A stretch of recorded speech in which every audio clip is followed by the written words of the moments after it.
If it was so perfect, would we be doing it again is my question. Come on, you're the face, I'm the sidekick. That's how this works. I'm the short one, sidekick. Welcome to Chalice Farms TV. My name is Penn Lewis. And I'm Kiki Sherrod. And we're here today to show you some of the inside practices behind the best cannabis producers in the state of Oregon. We're here to show you some of the things that happen behind the scenes to create and cultivate craft cannabis products. Yes! Hey everybody, welcome to Chalice TV. We're here with Christine Smith from the Gron? Yep, Gron chocolate family. Where does Gron come from? It is Gron, right? It is, well, Gron, really, which is green in Swedish. That's where it came from. And it's stuck, and it's been, we don't care. We don't judge. You can say whatever you want, but really it's Gron. What are some of the challenges that you run into over the course of Gron's existence? A, female-owned, but B, solely self-funded. So we don't have any outside investment. Literally, we live like paupers, and we just reinvest everything and just try to keep growing. You know, what that's done is it's allowed me to maybe take risks that I might not have if it was other people's money. You know, I think really being able to manage a project and have the foresight to really look ahead and manage budgets and put project schedules together and stick with things, and you've got to deliver on it. You've got to have customer service that will support what you're making.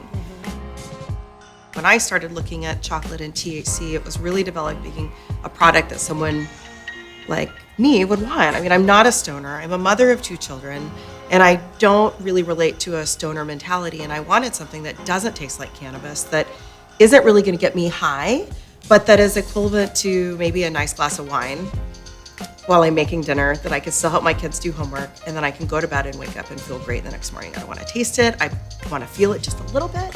It's not about getting high. It's about normalizing, bringing cannabis and THC and CBD into your life in a way that just helps you be a better you. So I've known a lot about Gron for a while now, being someone who's played around in the chocolate world. You guys started off really small. Kind of where are you at right now in your production facility? What's your facility look like? Kind of what's your production plan right now? Our THC facility is about 5,000 square feet.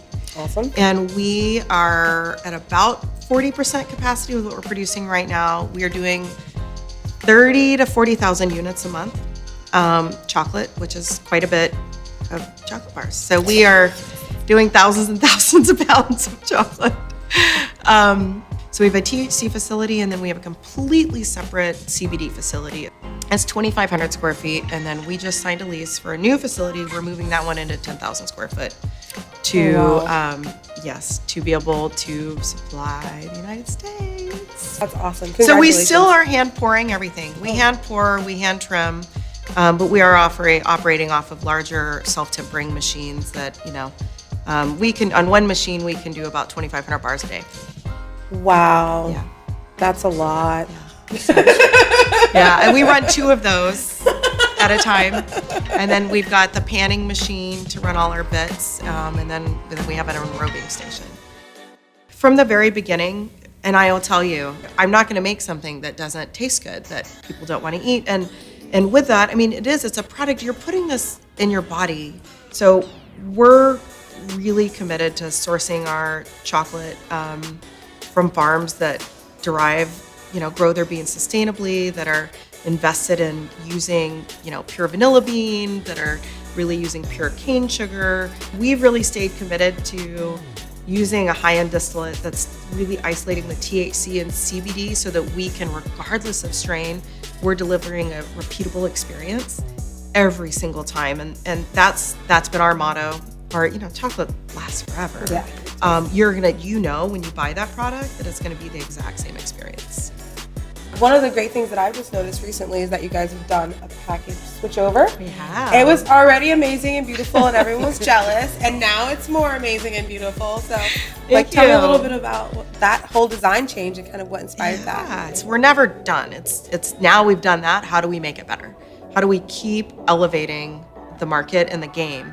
It's one thing to be the top of the market, and how do you stand out in dispensaries in a sea full of products? But then you go into new seasons, and how do you stand out on a shelf against the products that are there, and how do you compete on a national marketplace? And so that's where we're at right now. If you slow down, then you fall behind. You guys are doing some amazing things with your product too. I'm in love with with the chews, the fruit juice. And the packaging is beautiful. The product is amazing. Thank you. Humbling to have You're you killing say it. that. Oh my God. Okay, and back. CBD Cafe. Yeah.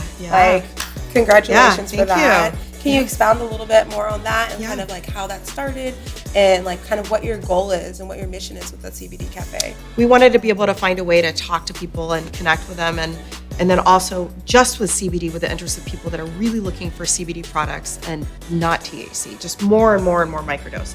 By using this other source, what it allowed us to do was to work through the OLCC and the ODA to be able to bring the first really regulated CBD cafe in the nation. You know, what we have is, yes, it's a cafe, but I say it's as much of a tasting room and an education center. The amazing thing is the reach that we've seen. So we launched it in July. Our online sales are quadrupling every month, and 9 out of 10 of them are from out of state. Wisconsin, New York, Florida, Illinois, all these places, and that is the future. I think here in Oregon, we really are the leaders, and you know, this is where it starts. We're in such a great position to really educate the world. And in addition to that, knowing that that's a good source of CBD Right. to feel that justification, to Yeah, know that but- you're making that difference. I feel like it's our job to educate and to, you know, give people the power to ask the questions. Where does your product come from? Who's testing it? Do you know if it's grown in the United States?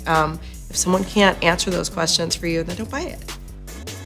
What kind of experiences that have you had as a woman in this industry? I know that it can be a little bit challenging. I think as women, we are amazing leaders. We're empathetic, we're passionate, we're actually creating things from our heart in a way. We're not just being driven by the bottom line. I mean, just what you do, like what we're doing is we're out to change the world. And you know, 90% of the consumers that are buying products in the real, not just the cannabis marketplace, are women. They are women, and women care about the why. It's not just the what you're making, it's the why behind it. And you know, those are who's running the company, what kind of women are in leadership positions.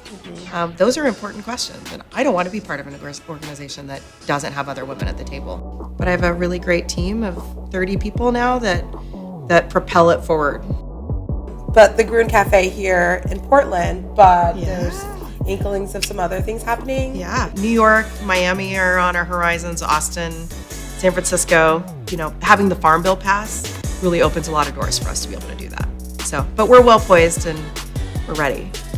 So the Gron Exciting. community is growing and It is expanding growing. and growing and expanding. What we are doing is changing people's lives. And it is, I have to say, I mean, birthing this company outside of my children has been the most impactful thing I've ever done in my whole life.